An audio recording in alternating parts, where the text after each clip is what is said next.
Hello, my name is Alyssa Johnston, and this is my presentation on collective bargaining.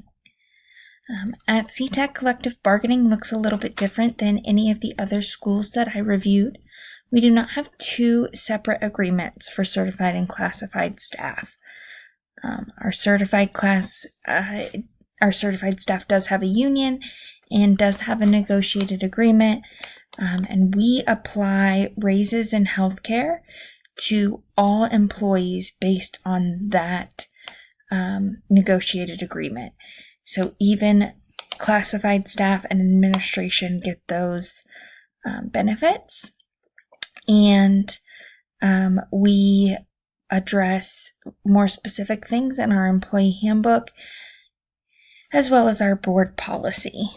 So with this unique situation, I went ahead and still decided to use the CTEC data to compare certified and classified staff to analyze a one agreement district and the language in the negotiated agreement that does apply to across the district. And then I am just planning to capitalize on the presentations in class to hear more about two agreement district situations.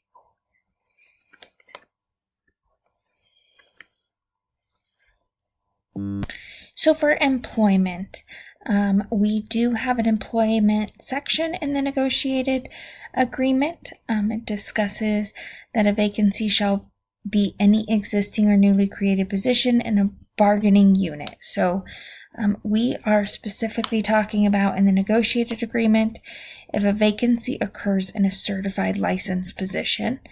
You can see that language here. And for the classified staff, this stuff does not apply, including that staff members will be notified, given 10 days in order to respond in writing. And then we also have some language in the previous contract about if the position becomes available over the summer, that notification will be mailed to all bargaining members. If it becomes available during the school year, it will be emailed. We are beginning a new contract next year, and I know this language has changed slightly in the next contract, but this specifically applies to certified staff. We don't have any regulations on classified staff listed in the negotiated agreement or in the handbook. Specific to teaching conditions, obviously teaching conditions are going to be certified staff only. Conditions in general aren't listed for classified staff in the negotiated agreement or in the handbook. It is different for each position. So the handbook simply states that the administrator will notify the staff member of their number of days and working conditions. The negotiated agreement, however, addresses teaching conditions. It does specifically say 184 days. It designates 180 of those days would be student instructional days, and then breaks down the other 4 from there. This is the language we are looking at in terms of those employment teaching conditions. And in the negotiated agreement, again, all of these things are directed to certified staff.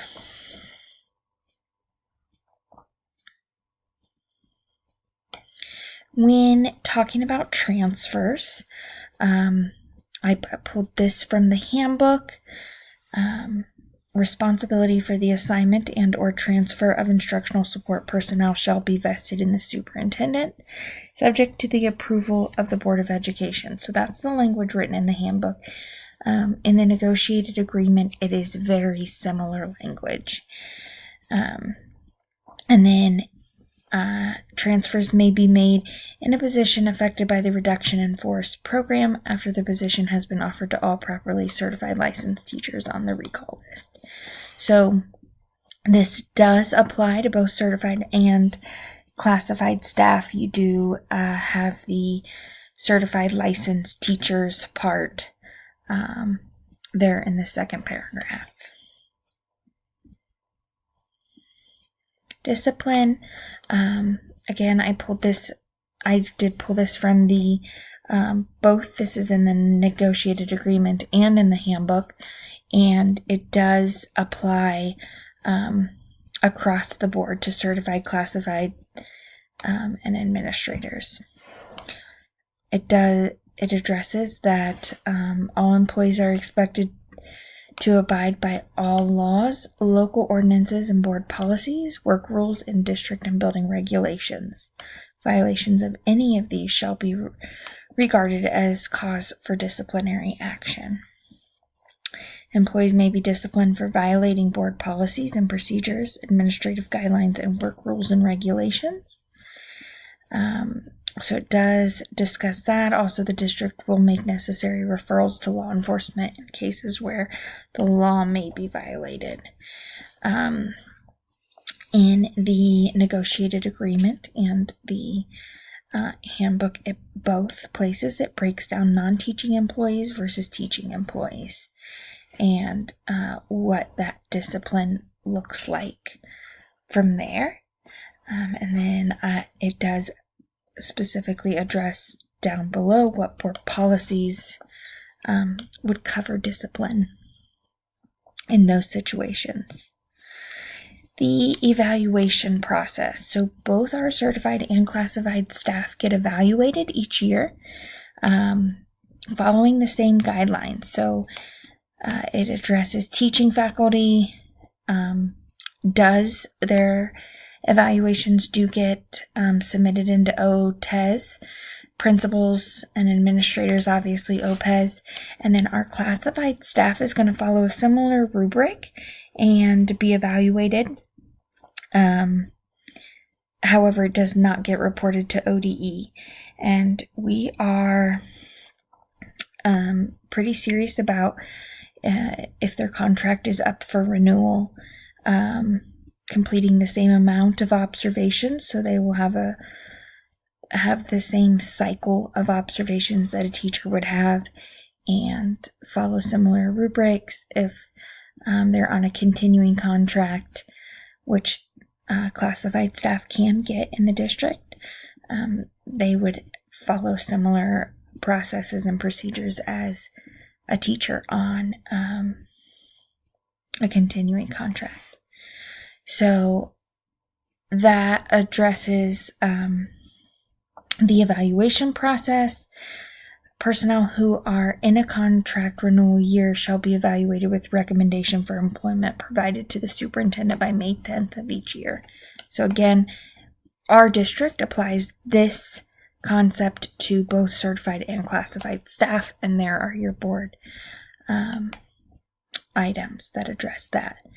Types of leave. So we have 11 types of leave given to both certified and classified staff other than number 10. The vacation leave is designated in the contract and handbook as classified employees only. Other than that, even as a classified employee, I get personal leave and sick leave as a teacher would.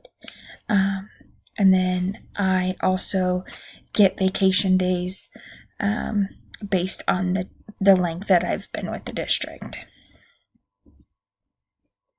And then comparison to board policy. So what I found was that certified and classified staff are broken down individually a little bit more clearly in the board policy under professional staff, classified staff, and administration.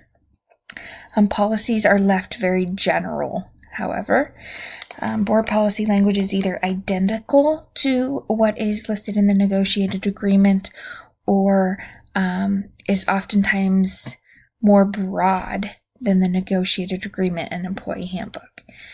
I think this primarily is because the employee handbook is updated annually and the negotiated agreement every 3 years. So that allows more specific details to be discussed and negotiated yearly or every 3 years. In addition, the board policy has items not addressed in the handbook or negotiated agreement. And those items that are required by law, legislation, or Ohio Revised Code are going to be in the board policy. So a couple of things to note.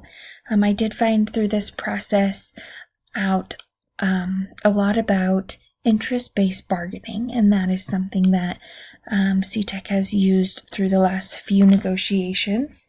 And I learned a lot about that and what that looks like to better benefit the students and staff in the district.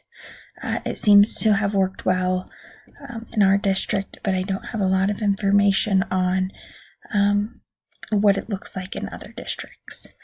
I also had the privilege of sitting down with our assistant superintendent and our Neola representative to go through board policy and make any changes and updates as recommended by them.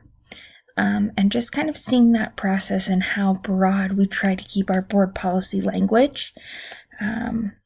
That way it does not back us into a corner that we can't get out of. So those are just a couple things I wanted to share, and that is the end of my presentation. Thank you so much.